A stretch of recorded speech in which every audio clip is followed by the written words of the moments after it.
I think I kind of discovered it the first day. I came in not knowing what I wanted to really write about specifically. I think I was kind of distracted by the technical elements, like how does it look writing a script? How do you know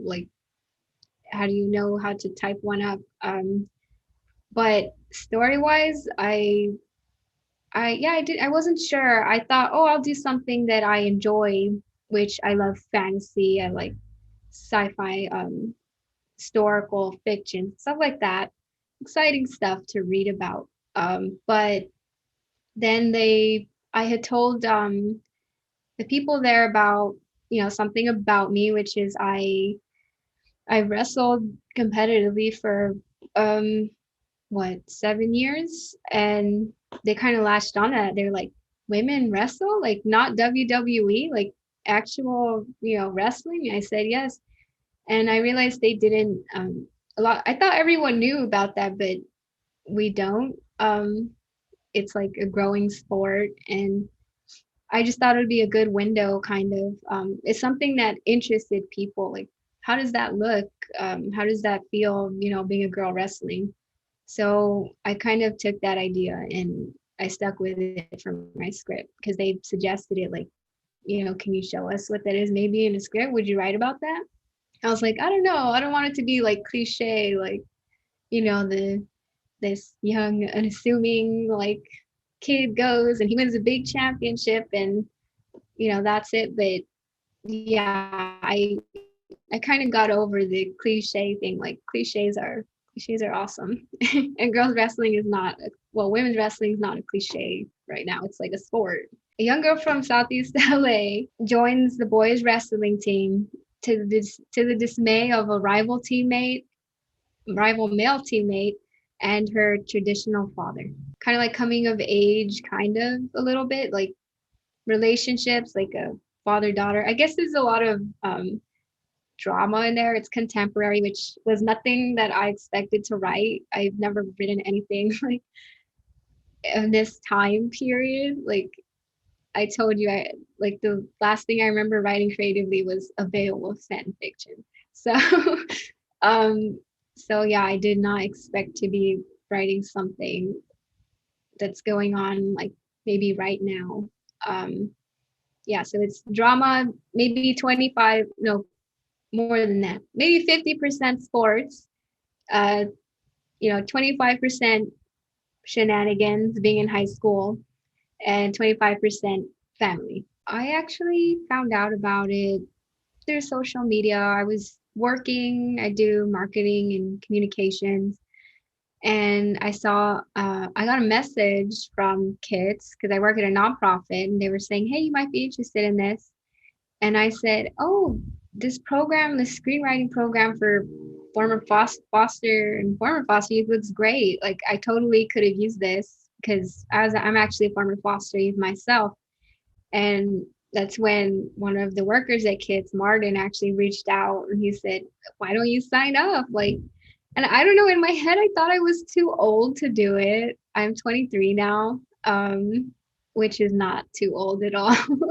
But I thought I was too old to write. I thought, especially for script writing and all that, I don't know, I thought I was too old, but he encouraged me to try it out. That's how I heard about it. Well, you didn't have to. You could just join the national script writing contest.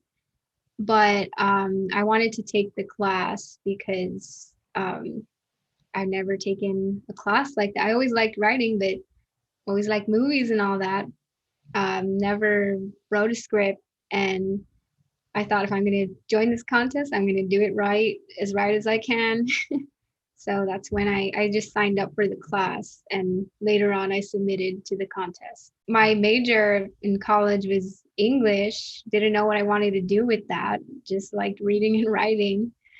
Um, but yeah, I'd never really seriously written anything that was read by everyone other than essays. I really loved essays.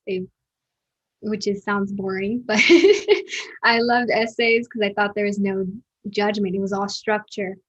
Um, but writing creatively, yeah, I'd never done that before. I'd always kind of wanted to, but I'd never ventured to try until this year with kids. Yeah, it's a lot. And then also there's no set way, to write one. Some people italicize this, italicize that.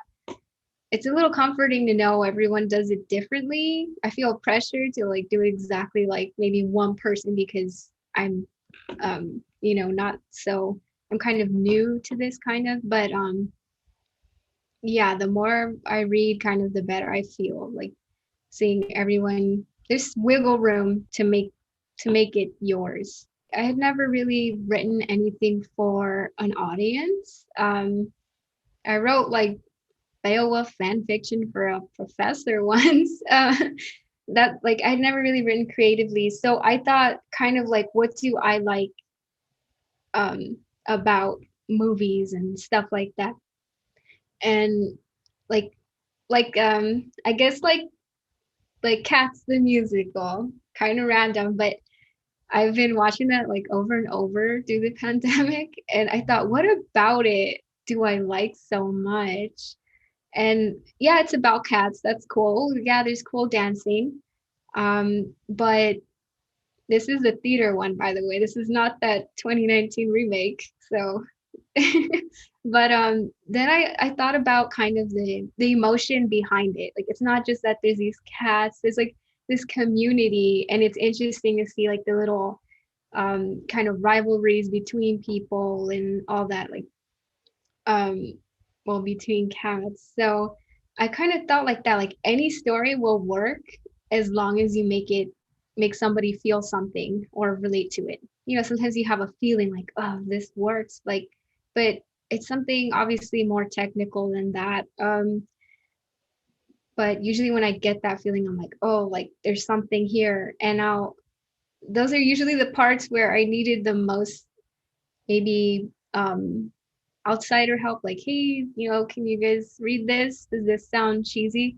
This conversation, or I think the moments in, I guess, my script that appealed to people emotionally were relationships, like a father-daughter relationship, like just a single line or a movement, like a symbolic movement that kind of takes you back. You remember how you felt like with this callback, you remember how you felt at the beginning, and you feel different now. So yeah, that's kind of what I got. It's more complicated. I definitely have to like I need more practice, but that's how I see it right now. I felt really proud of myself. Like I just for putting my work out there, for showing up to those classes, for collaborating with people who have been doing this longer than I have, other people my age who've been doing this since they were, in since they were minors. That was a pretty cool experience. Like, I think sometimes I've gotten kind of caught up. Like, I wrestled 7 years. So when I coach now, like, oh, I've been doing this a while, it feels normal.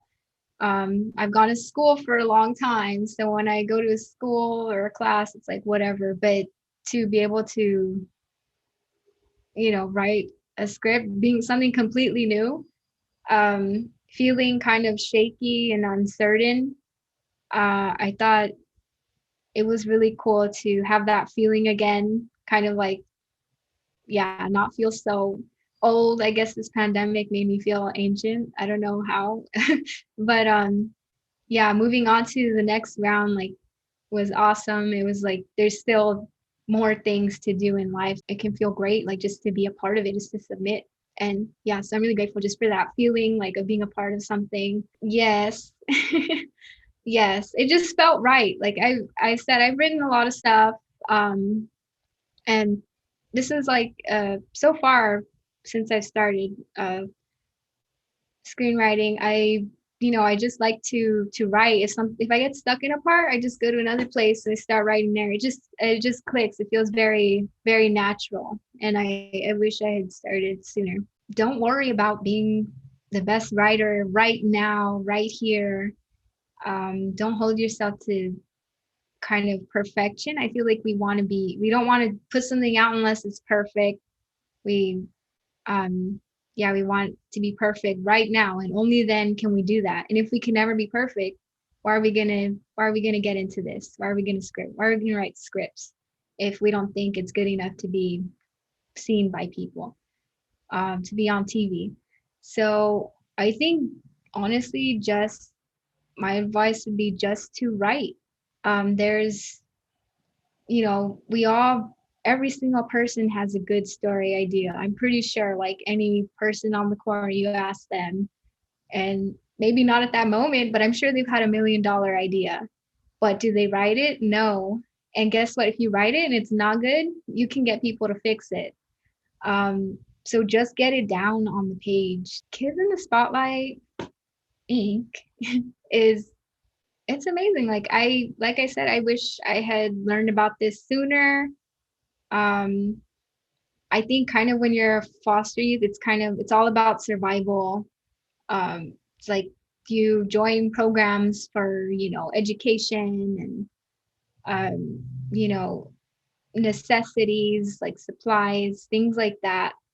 And you're not thinking about kind of your nurturing the artist within you, your creativity, anything like that. And that's where kids steps in. um you know y- we all need basic goods, we all need education, housing, health, food, but we also all need um to nurture the creativity within us. um so I think that's where Kids in the Spotlight comes in, and I think it's necessary to have programs like this um for youth.